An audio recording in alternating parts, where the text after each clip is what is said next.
أعوذ بالله من الشيطان الرجيم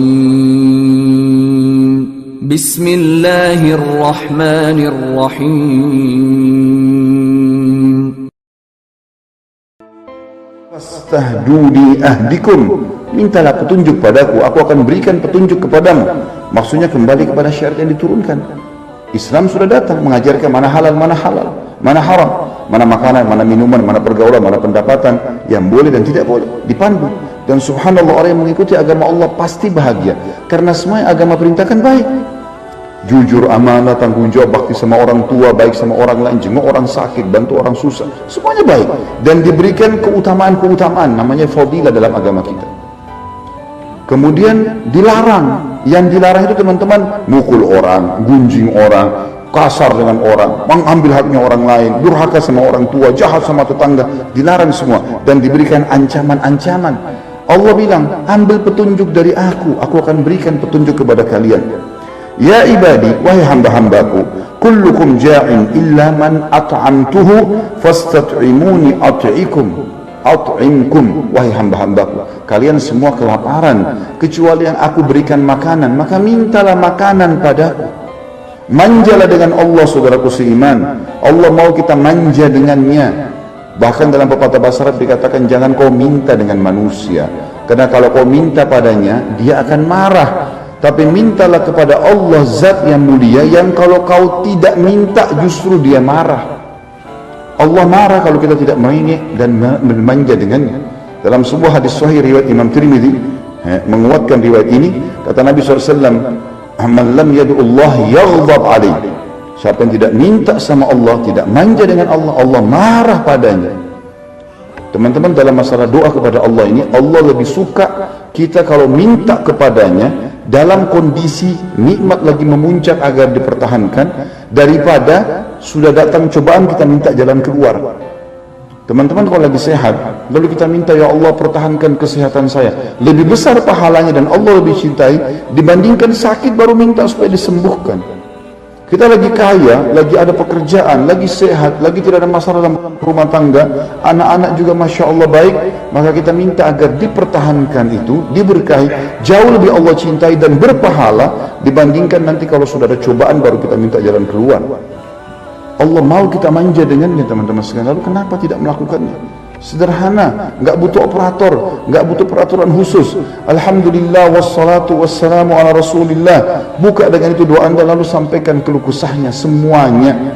Allah mampu memberikan kita dunia ini, teman-teman sekalian, semuanya. Bahkan dalam hadis lain dikatakan dunia ini tidak ada nilainya di sisi Allah, atau dia hanya senilai, bahkan tidak senilai dengan sehelai sayapnya lalat. Ya ibadi, lanjutan hadisnya, wahai hamba-hambaku, kullukum a'arim illa man kasautuhu fastaksuni aksukum. Wahai hamba-hambaku, kalian semua tidak menggunakan pakaian kecuali yang aku berikan pakaian, maka mintalah kepadaku pakaian. Manjalah, pakaian pun minta kepada Allah.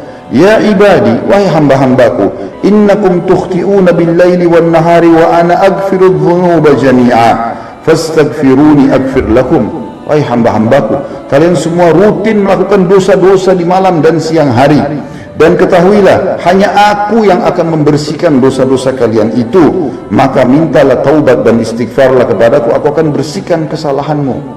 70 tahun seorang muslim berbuat dosa, teman-teman sekalian. Hari pertama tahun 71 istighfar dan taubat, bersih 70 tahun dosa itu. Kurang apa rahmatnya Allah, dan kenapa jauh dari Allah? Begitu bodohnya banyak orang tidak mau dekat dengan Tuhannya. Ya ibadi, wahai hamba-hambaku, innakum lan tablughu durri fatadurruni. Wahai hamba-hambaku, kalian tidak akan mampu menyusahkanku. Tidak akan mampu kita menyusahkan Allah walaupun kita kufur. Tidak akan pernah berpengaruh pada Allah. Walan tablughu naf'i fatanfa'uni. Kalian juga tidak bisa memberikan manfaat apapun kepadaku. Apa yang kita bisa berikan tidak akan bermanfaat bagi Allah. Allah Maha Kaya. Ya ibadi, wahai hamba-hambaku, lau anna awwalakum wa akhirakum wa insakum wa jinnakum kanu ala atqa qalbi rajulin wahidin minkum ma zada dhalika fi mulki syai'a. Wahai hamba-hambaku, kalau semua kalian jin dan manusia bersatu miliaran, Populasi manusia sekarang 7,5 miliar kurang lebih teman-teman sekalian, belum jin. Kalian semua berkumpul kata Allah Subhanahu wa taala, dan hati kalian sama, semuanya beriman. Kata sebagian ulama hadis, imannya seperti Nabi Muhammad SAW. Kita semua levelnya sama, semua suku, semua negara. Maka kata Allah Subhanahu wa taala, kalaupun kalian semuanya beriman seperti itu, maka tidak akan berpengaruh sedikit pun, ya. Dikatakan ma zada dzalika fi mulki syai'a, tidak akan menambah dan mempengaruhi sedikit pun dari kerajaanku. Ya ibadi, wahai hamba-hambaku, law anna awwalakum wa akhirakum wa insakum wa jinnakum kanu ala afjari qalbi rajulin wahidin minkum ma naqasa dzalika min mulki syai'a. Sebaliknya kalau kalian semua, hai jin dan manusia, semuanya kufur, semuanya buruk, kata sebagian ulama hadis, seperti kufurnya Fir'aun, semua mengaku Tuhan, tidak akan mengurangi sedikit pun dan mempengaruhi dari kerajaanku. Ya ibadi, wahai hamba-hambaku, law anna awwalakum wa akhirakum wa insakum wa jinnakum qamu ala sa'idin wahidin fasa'aluni fa'ataitu kulla wahidin mas'alatah ma naqasa mimma indi illa kama yanqusul mahitu atau mahitu idza udkhila al-bahr.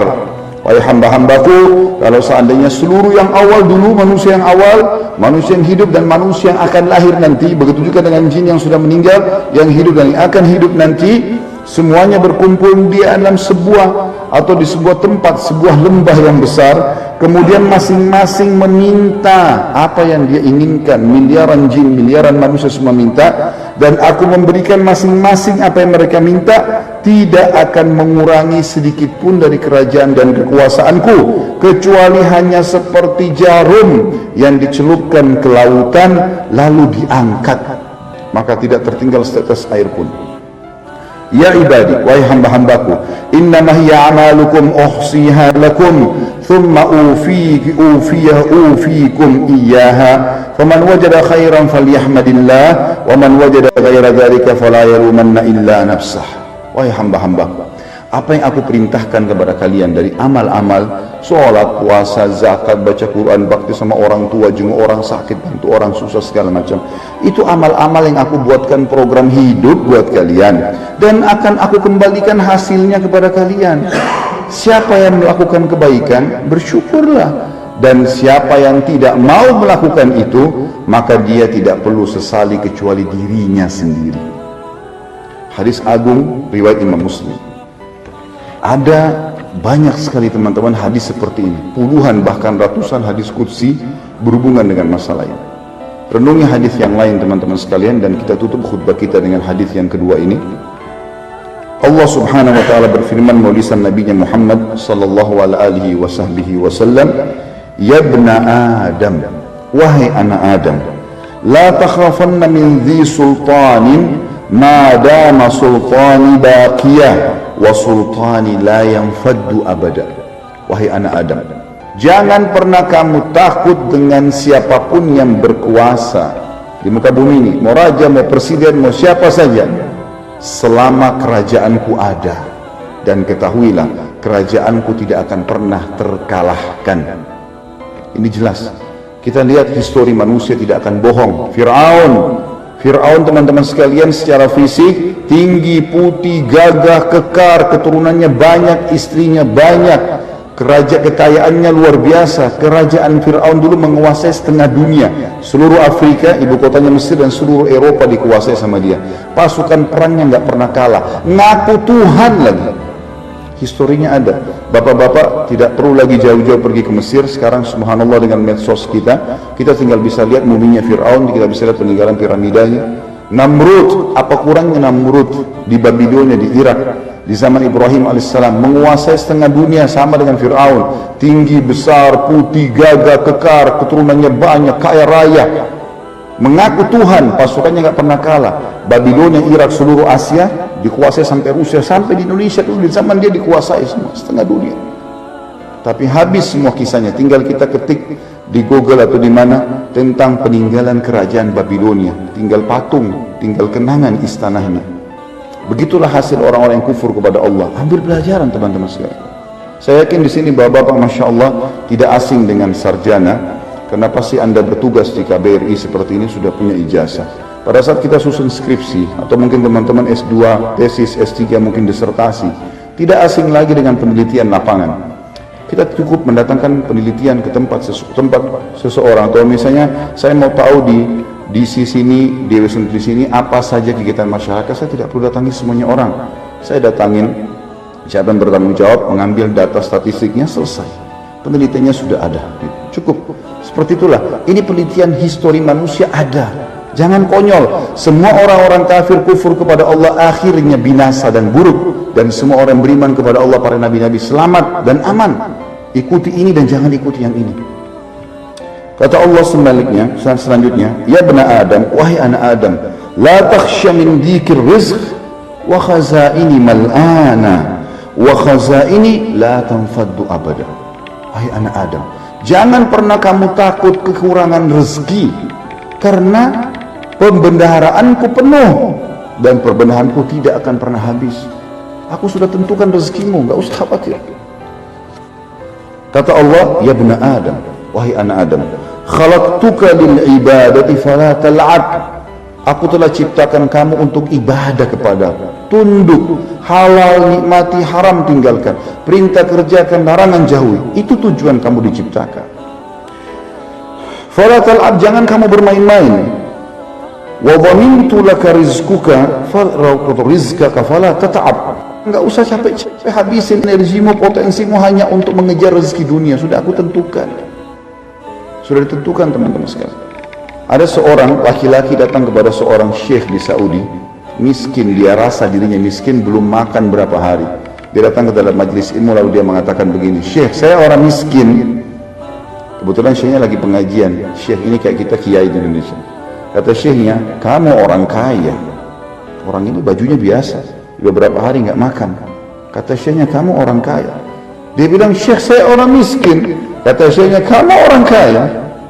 Karena dia penasaran, dia bilang, demi Allah saya orang miskin, syekh. Kata syekhnya, demi Allah kau orang kaya. Kaget dia, kok bisa anda lebih tahu keadaan saya? Kata orang. Kata syekhnya, mau saya hitung kekayaanmu? Dia bilang, iya. Berapa jarimu?